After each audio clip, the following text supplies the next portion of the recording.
भारत में दुर्घटना हो और उस पर राजनीति ना हो, ऐसी कोई बड़ी बात नहीं है। अब ऐसा से होती है ये। लेकिन इस बार की घटना जो बालासोर में घटी है, रेल हादसा हुआ है, 3 ट्रेनें एक साथ दुर्घटनाग्रस्त हो गई।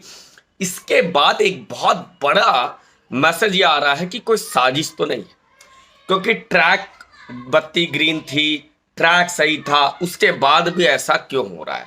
और जब तमाम विपक्ष कह रहा था कि इसकी जांच कराओ, क्यों हुआ है, क्यों हुआ है, मुझे बताओ, जांच कराओ, तो जब सरकार ने कहा कि इसकी जांच सीबीआई करेगी, तो फिर यही विपक्ष के नेता इतने बेचैन क्यों हैं। ममता बनर्जी पहले कह रही थी जांच कराओ, क्यों नहीं जांच कराते हो, तुरंत रिपोर्ट दो, दोषी कौन है बताओ।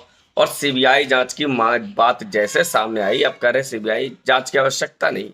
आखिर क्यों, किसे डर है, ये बात समझना होगा। दूसरा विषय, ममता बनर्जी एक बार पहले गई, दोबारा फिर गई, आखिर इतनी बेचैनी क्यों है। क्या वो बालासोर की दुर्घटना में अपने प्रधानमंत्री बनने का ख्वाब देख रही हैं? वो बार बार जा रही हैं बालासोर की में, और उड़ीसा जा रही हैं बंगाल से, और जाके घायलों से मिल रही हैं, तो लोगों की मदद करने के नाम पर पूरा कैमरा वैमरा लेकर के जा रही हैं। पूरा ड्रामा हो रहा है। पहले एक बार बताइए ममता बनर्जी जी, बंगाल में आप चुनाव जीती और हिंसा घटी, सैकड़ों लोग बंगाल छोड़कर असम भाग गए, झारखंड में बसेरा लिए हुए थे, आपके प्रदेश के लोग थे, उनके यहाँ तो आप नहीं जाती हैं।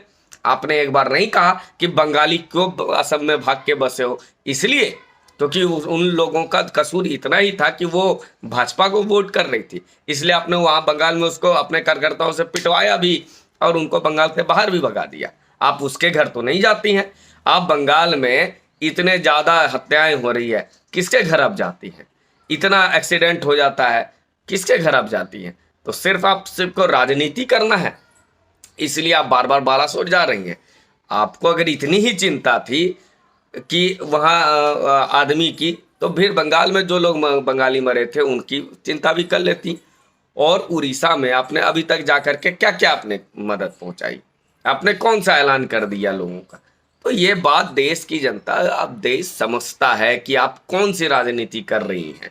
आप प्रधानमंत्री बनने के लिए एक लॉटरी लग गया, हमारे यहाँ कहते हैं ना बिल्ली के किस्मत से सिकड़ी टूट जाता है, तो ममता बनर्जी का मौका मिल गया कि अब मैं अपना इमेज सुधारूंगी, मानवतावादी वाला इमेज बनाऊंगी। और क्या, जब से सीबीआई जांच की बात हुई है, पहले तो ये चिल्ला रहे थे कि जांच कराओ, और फिर जब सीबीआई जांच की बात आई तो ये कह रहे हैं कि नहीं, सीबीआई की क्या आवश्यकता है। कोई साजिश में आप लोगों का तो हाथ नहीं है, क्यों परेशान हो रहे हैं? हम भी चाहते हैं, सारा देश चाहता है कि जांच होनी चाहिए, किसने किया, क्यों हुआ, इतने लोग हताहत हुए हैं, तो इसका मतलब है कि जांच सामने आनी चाहिए। लेकिन आप कह रहे हैं कि नहीं, सीबीआई से जांच ही क्यों होनी चाहिए। तो प्रश्न तो उठेंगे। और आपको पता है कि विपक्ष नरेंद्र मोदी को हराने के लिए, भाजपा की केंद्र सरकार को हराने के लिए कुछ भी प्रोपेगेंडा कर सकता है। विदेश में जाके कुछ भी बोल सकते हैं, यहाँ पर छोटी सी बात हो जाए, दो बच्चों में बात हो जाए, झगड़ा हो जाए, तो उसको हिंदू मुस्लिम का रंग दे देंगे, उसको दलित अगरी का रंग दे देंगे।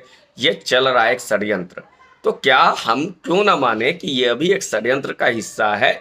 यह घटना जांच हो जानी चाहिए, जांच होगा सामने आ जाएगा, नहीं होगा जो फंसेगा फंसेगा, जो क्लीन चिट होगा निकल जाएगा। ममता बनर्जी को इतनी तकलीफ क्यों है? और राजनीति करना है, कई मौके आएंगे।